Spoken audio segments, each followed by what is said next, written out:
So the welder blew the argon line the other night. That fucked my plans up big time. And that means I can't weld this anymore because the metal's got oxidised, so bin job for that, I'm afraid. So version 2, new filler cap and flange, fuel inlet and outlet, gonna get welded together. Some 3mm. So here we are on the engine test stand then.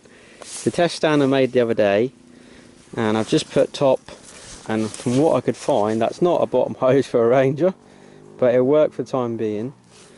I've just measured up to make some little posts to hold the radiator, and then basically I made this fuel tank the other night, tigged that all up, lovely. So that's going to go down there, a battery's going to go down there, and now this has already got the loom on it. I was just going to make a little loom just to go to the starter and the glow plugs, but not needn't really do that now, to be honest, because it's already got all this crap all over it. But basically these old Mark 1s are so simple. Look, all of this umbilical, so that's obviously battery and earth, that's your glow plug relay, and that's the whole fuse box, right? PTC is not even used, glow plug, main, BTN, I'm not even sure what that is, and headlights. But you've got 4 connectors in there, so obviously 2 for alternator, 1 looks like ignition, that's going back into the car obviously, 2 plugs there, and then 12 here for the whole engine and all its systems, you know, starter motor, aircon, oil pressure, everything. Simple, eh? But all we're interested in is glow plug, obviously earth and, you know, positive for battery, and then we want starter motor and fuel for the fuel pump. So I'm not sure, I might just pull this off and just run 1 wire to the fuel pump, 1 wire to the alternator, 1 wire to the starter motor, and do it like that. But yeah, mount that radiator up so it's not on the fan, and then run some fuel lines to the pump and back. And all I'm going to do is weld a little post up here, and to it I'm going to bolt fuel primer so I can prime the fuel pump and the glow plug relay. So fuel tank, battery down there. That'd be nice, wouldn't it? Be a good laugh. So what I might even do, to be super fancy, I've got a spare Mark 1 loom obviously. I might pull it out that truck, and then as these Mark 1 engines have got looms on it, and I've got another spare Mark 1 engine loom from that green truck that I actually had the engine out of. Because this one comes with a loom, like I say, what I might do is just fish out the connectors that I've got that bolt into here, and actually make my bits and make my control panel, temperature readout, and I might as well put a volt gauge in there if we've got the alternator running. Then we can check alternators on her and everything. We'll make all of that like custom, and then we'll solder those plugs, but the female ones, onto the end of it, and then whatever engine I stick on here can either just plug it in or switch this over, which won't take long because it's only all that, and yeah, get everything kind of reading. I could even hoik out them other clocks I've got and bash them on there. How cool would that be? Have a tack and everything. That actually might be handy, you know. I might do that. I might make a little bit with the clocks on. Yeah.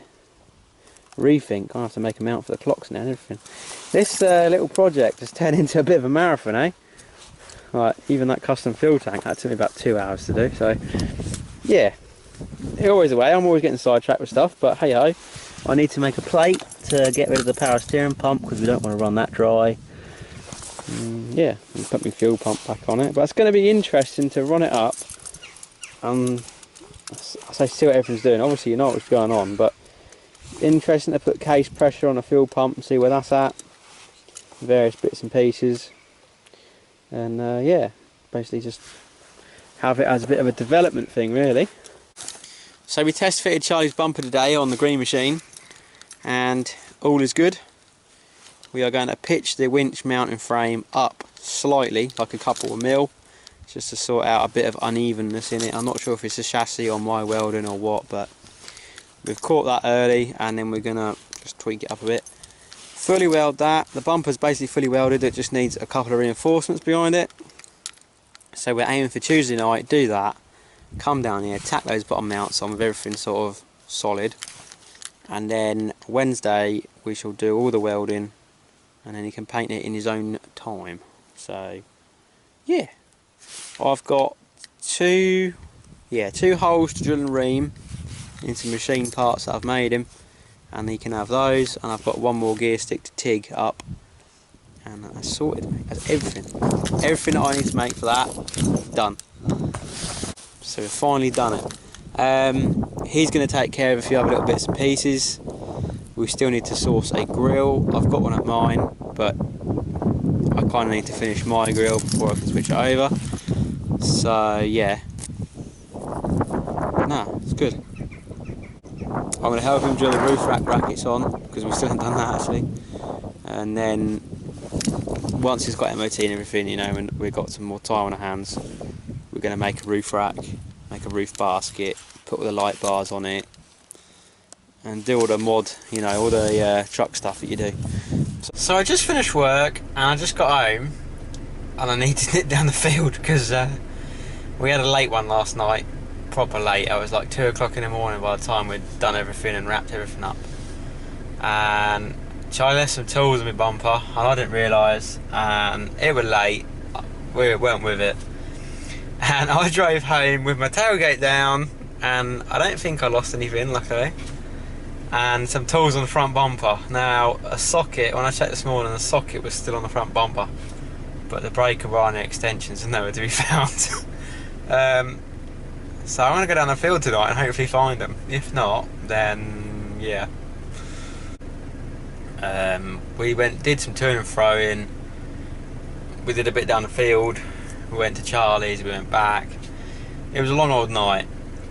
I did a little cheeky screwdriver tune before I left the car park at work. A little bit of 13mm ring spanner and a flat blade screwdriver. And I didn't put a lot on it, but she does seem a bit better. Certainly not chuffing smoke out of the exhaust when you're flat to the floor, but she is a bit smoky down low now, so I'm going to have to back that the fuel pin. I'm going to have to back the fuel pin off now the main fuel screw's in. So yeah. Oh, we've done a mischief at lunchtime. Look at that.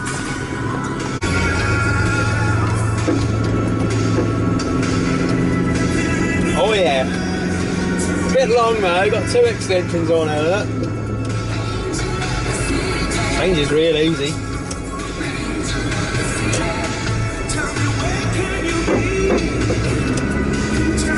All jokes aside, she is a bit long, but I wouldn't mind 1/2 the size. That'd be quite a laugh, because little could reach over from passenger seat and change gear for me. Could float gears and go, you better feel it, and feel each gate.